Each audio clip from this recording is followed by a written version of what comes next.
Hello students, welcome again to Divyan's English classes, and today we will continue our new topic one word substitution. And in this topic we will read how to create one word for a phrase.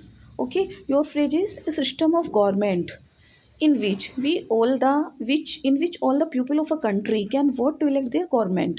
यानी कि एक ऐसा system, ऐसी एक प्रथा government की जिसमें सभी देश के लोग इलेक्ट करने के लिए अपनी गवर्नमेंट को वोट कर सकते हैं, उनको उसका राइट होता है, अधिकार होता है.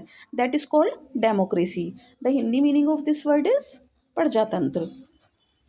Our next phrase is a person who studies or writes about history. एक व्यक्ति जो अध्ययन करता है और लिखता है इतिहास के बारे में.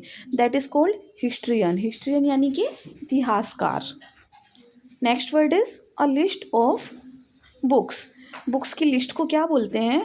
कैटलॉग. कैटलॉग यानी कि सूची पत्र. Okay.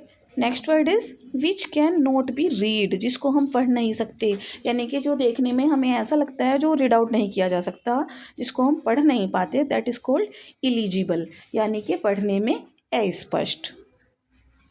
Your next phrase is something that will solve all the problem of a particular situation.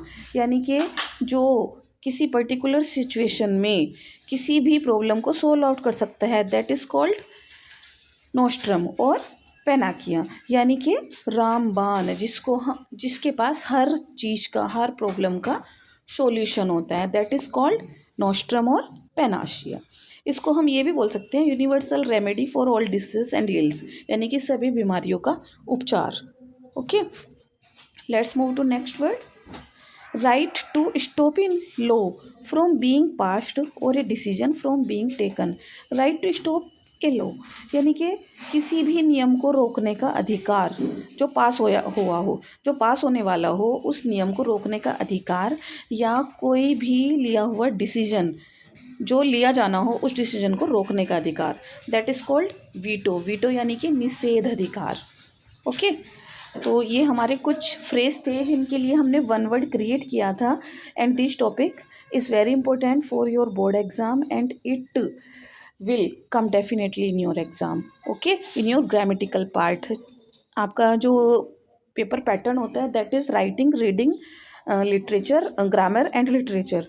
तो ये ग्रामेटिकल पार्ट है जो आपका 2 मार्क्स के लिए इंटरमीडिएट एग्जाम में आता है. Okay, thank you.